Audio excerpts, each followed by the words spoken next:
اعوذ باللہ من الشیطان الرجیم بسم اللہ الرحمن الرحیم۔ محتشم سامعین و ناظرین، آج ہم آپ کے سامنے کربلا کی رقت انگیز داستان پیش کرنے جا رہے ہیں۔ محترم سامعین، کربلا کی دوپہر کے بعد جو رقت انگیز داستان دنیا کے سامنے پیش ہوئی، اس کو سننے سے پہلے ایک لرزہ خیز اور دردناک منظر نگاہوں کے سامنے لائیے۔ صبح سے دوپہر تک خاندان نبوت کے تمام چشم و چراغ، جملہ اعوان و انصار ایک ایک کر کے شہید ہو گئے۔ سب نے دم رخصت دل کی زخمی سطح پر ایک نئے داغ کا اضافہ کیا۔ ہر تڑپتی ہوئی لاش کی آخری ہچکیوں پر امام علی مقام میدان میں پہنچے، گود میں اٹھایا، خیمے تک لائے، زانوں پہ سر رکھا اور جان نثار نے دم توڑ دیا۔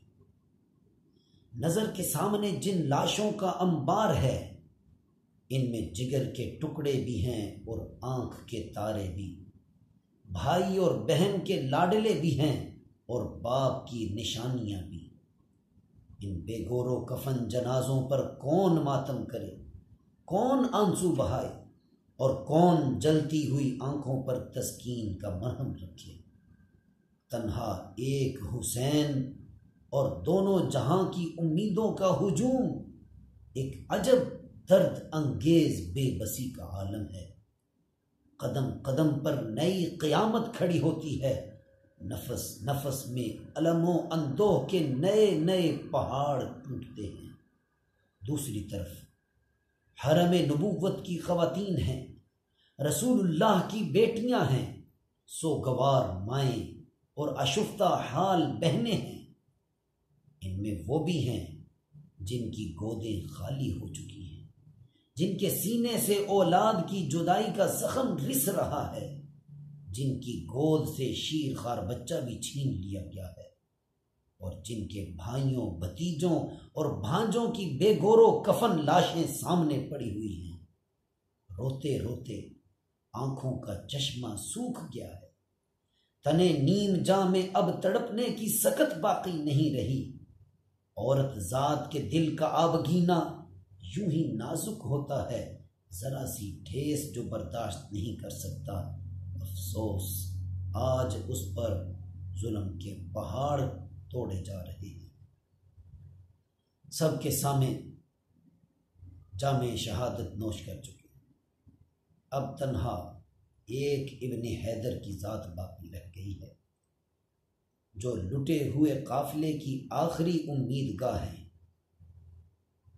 اب وہ بھی رختے سفر باندھ رہے ہیں۔ خیمے میں ایک کوہرام برپا ہو چکا ہے۔ کبھی بہن کو تسکین دیتے ہیں، کبھی شہربانوں کو تلقین فرما رہے ہیں، کبھی لختے جگر عابد بیمار کو گلے سے لگاتے ہیں، اور کبھی کم سن بہنوں اور لاڈلی شہزادیوں کو یاس بھری نگاہوں سے دیکھ رہے ہیں۔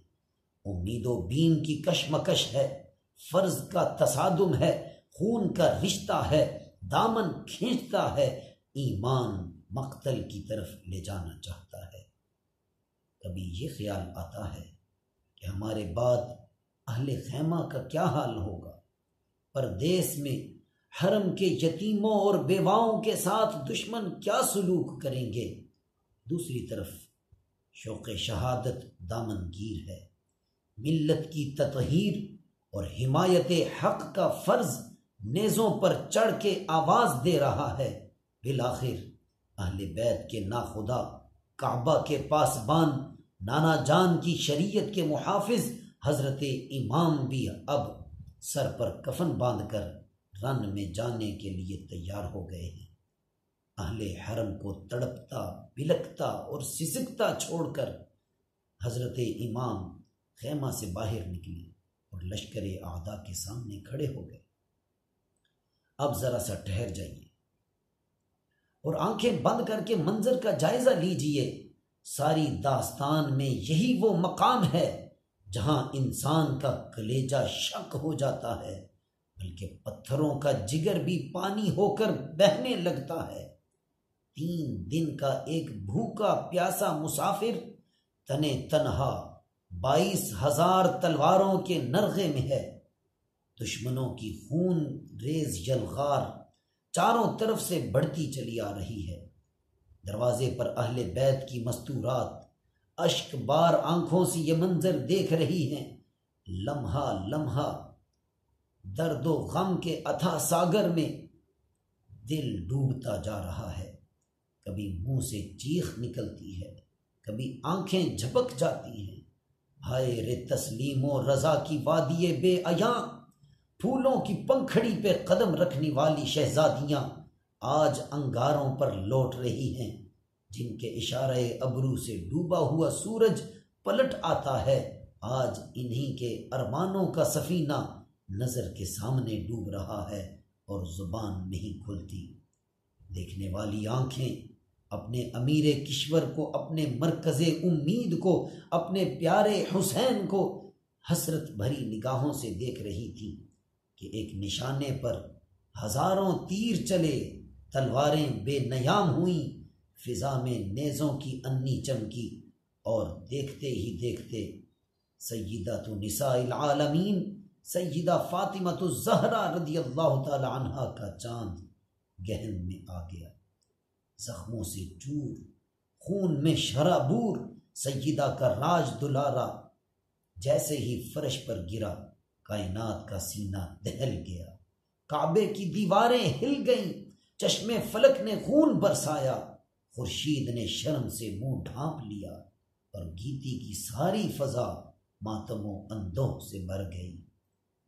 ادھر ارواح طیبات اور ملائکہ رحمت کے جلوں میں جب شہید اعظم کی مقدس روح عالم بالا میں پہنچی تو ہر طرف ابن حیدر کی امامت اور ابن حیدر کی یکتائی کا غلغلہ بلند ہو رہا تھا۔ ادھر خیمے میں ہر طرف آگ لگی ہوئی تھی، صبر و شکیب کا خرمن جل رہا تھا، یتیموں، بیواؤں اور سوگواروں کی آہو فغاں سے دھرتی کا کلیجہ پھٹ گیا، امیدوں کی دنیا لٹ گئی۔ افسوس، بیچ منجدھار میں کشتی کا ناخدا بھی چل بسا۔ اب بنو ہاشم کے یتیم کہاں جائیں، کس کا منہ تکیں؟ کاشانہ نبوت کی وہ شہزادیاں جن کی عفت سرا میں روح الامی بھی بغیر اجازت کے داخل نہ ہوں، نسیم صبا بھی جن کے آنچلوں کے قریب پہنچ کر ادب کے سانچے میں ڈھل جائے۔ آج کربلا کے میدان میں کون ان کا محرم ہے جس سے اپنے دکھ درد کی بات کہیں؟ ذرا اپنے دل پر ہاتھ رکھ کر سوچئے کہ ہمارے یہاں ایک میت ہو جاتی ہے تو گھر والوں کا کیا حال ہوتا ہے، غم گساروں کی بھیڑ ہوتی ہے، چارہ گھروں کی تلقین صبر کے باوجود آنسو نہیں تھمتے، اضطراب کی آگ نہیں بجھتی، اور نالہ و فریاد کا شور کم نہیں ہوتا، پھر کربلا کے میدان میں حرم کی ان سوگوار عورتوں پر کیا گزری ہوگی جن کے سامنے